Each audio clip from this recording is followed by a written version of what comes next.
Assalamualaikum warahmatullahi wabarakatuh. Salam Pancasila, salam sejahtera bagi kita semua.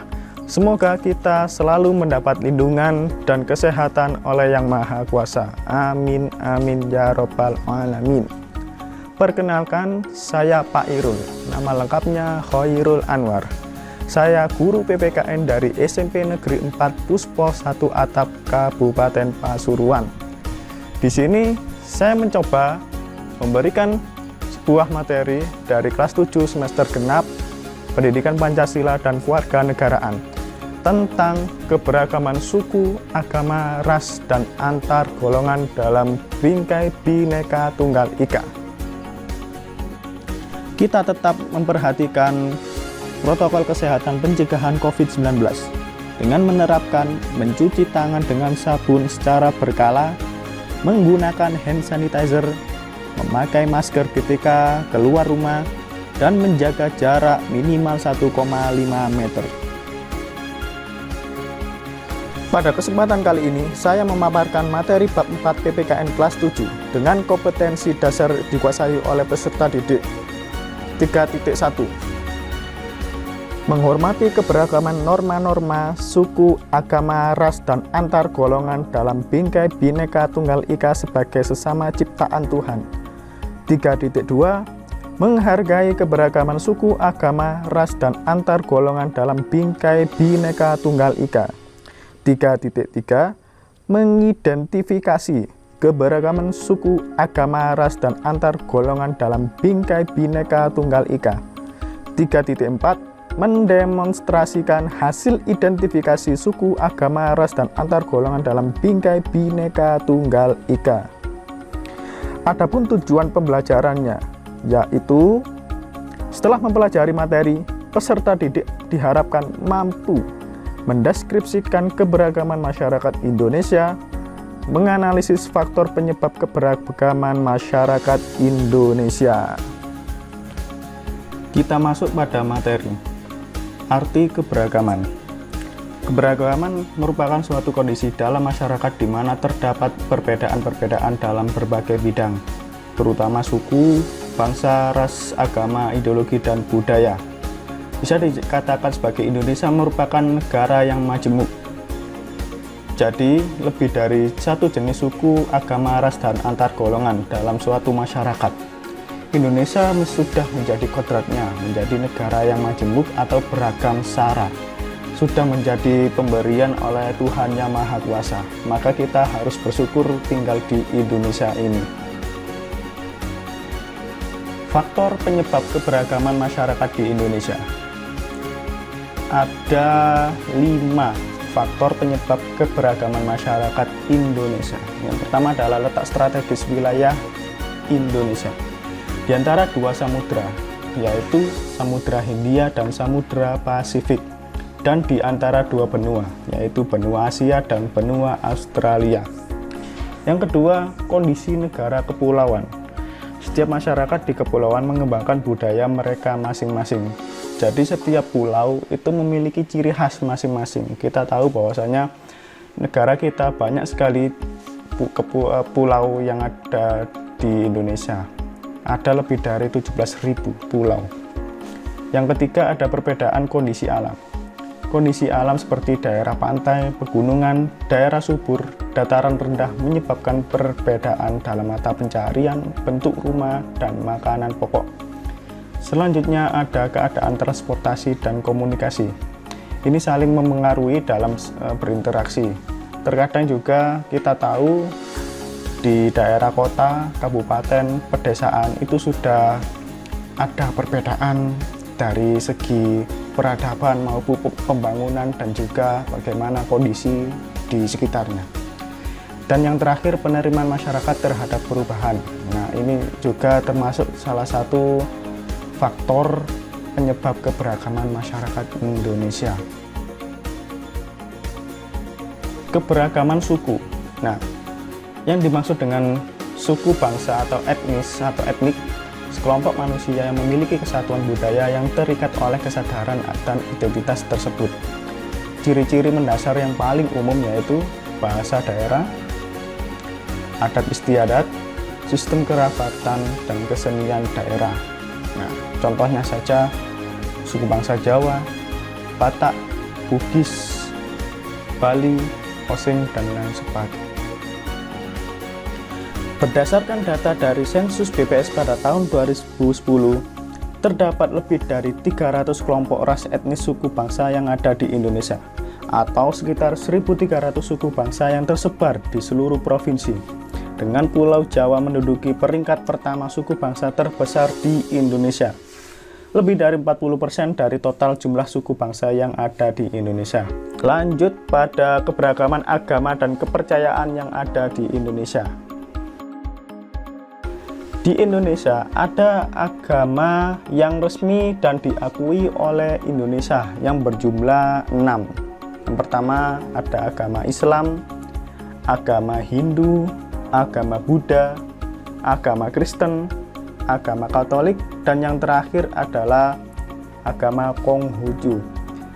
Terlebih itu, ada beberapa keyakinan yang dimiliki oleh Indonesia sendiri atau bisa menjadikan sebagai agama asli Indonesia yang awalnya adalah kepercayaan animisme dan dinamisme. Nah, ini adalah kepercayaan asli bangsa pribumi, bisa disebut sebagai penghayat kepercayaan.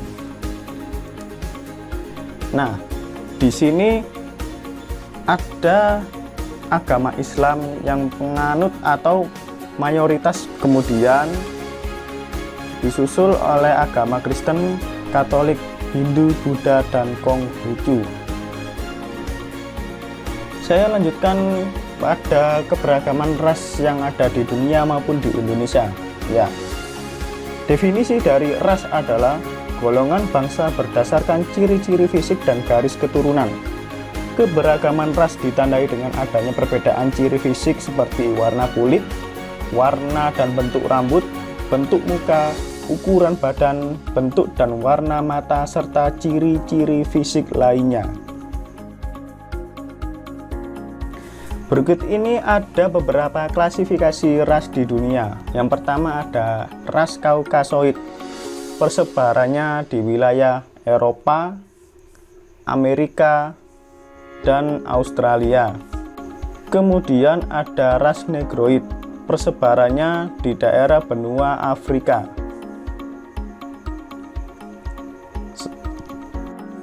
Selanjutnya ada ras Asiatik Mongoloid, persebarannya daerah Asia Tengah dan Asia Timur.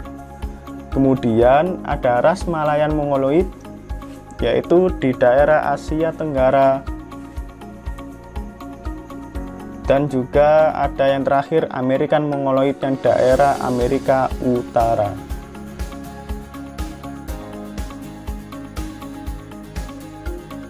Keberagaman antar golongan. Ya, struktur masyarakat Indonesia ditandai dengan dua ciri, yakni secara horizontal dan vertikal. Yang pertama secara horizontal, yaitu dibedakan atas suku bangsa, agama, adat istiadat, dan kedaerahan. Yang kedua secara vertikal, dibedakan menjadi lapisan atas, menengah, dan bawah. Penjelasan dari secara vertikal ini dijelaskan pada stratifikasi sosial yang ada di Indonesia. Bisa dilihat bahwasanya ada golongan atas, golongan menengah, dan golongan bawah. Golongan atas tersendiri adalah orang-orang yang mampu atau orang yang kaya, pengusaha. Kemudian golongan menengah ada pegawai kantor, petani, pemilik lahan, dan pedagang. Dan yang terakhir golongan bawah. Nah, ini seperti halnya buruh tani. Keberagaman pun memiliki nilai positif dan negatif. Saya jelaskan nilai positifnya, yaitu yang pertama terciptanya saling menghormati. Ya, keberagaman, kekayaan, dan kekuatan yang dimiliki oleh Indonesia ini harus dijaga. Menjaga keberagaman dapat dilakukan dengan saling menghargai perbedaan yang ada. Yang kedua, meningkatkan persatuan dan kesatuan. Setiap masyarakat dapat mengenal dan memperkenalkan keberagaman budaya, sehingga terciptanya persatuan dan kesatuan bangsa. Yang ketiga, terciptanya kesejahteraan Indonesia. Dengan keberagaman, kita dapat meningkatkan pendapatan negara melalui sektor pariwisata. Dan bagaimana nilai negatif atau sisi negatif dari keberagaman? Yaitu yang pertama adalah timbulnya sikap sukuisme. Suatu paham yang memandang bahwa suku bangsanya lebih baik dibandingkan dengan suku bangsa yang lain, atau rasa cinta yang berlebihan terhadap suku bangsa sendiri. Nah, kemudian timbul sikap diskriminatif. Nah, ini tindakan membeda-bedakan manusia dalam kehidupan bermasyarakat. Dan yang terakhir, rawan terhadap perpecahan. Keberagaman masyarakat yang tidak disikapi bijaksana akan memupuk bibit konflik yang berujung perpecahan di dalam masyarakat. Dari semua keberagaman yang ada di Indonesia, mulai dari suku, agama, ras, dan antar golongan, itu disatukan oleh Bhinneka Tunggal Ika. Bhinneka Tunggal Ika berbeda-beda tetapi tetap satu jua.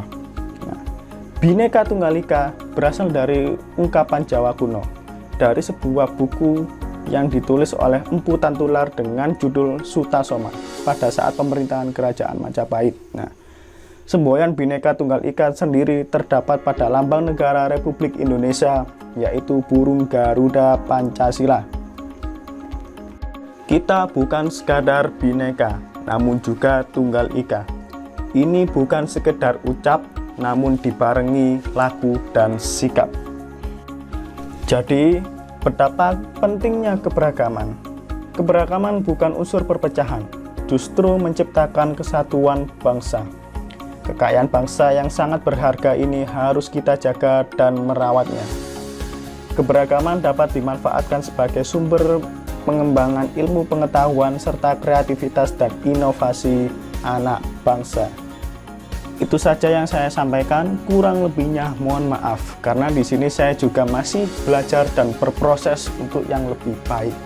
Sekian dan terima kasih, semoga bermanfaat dan berkah. Wassalamualaikum warahmatullahi wabarakatuh. Salam Pancasila.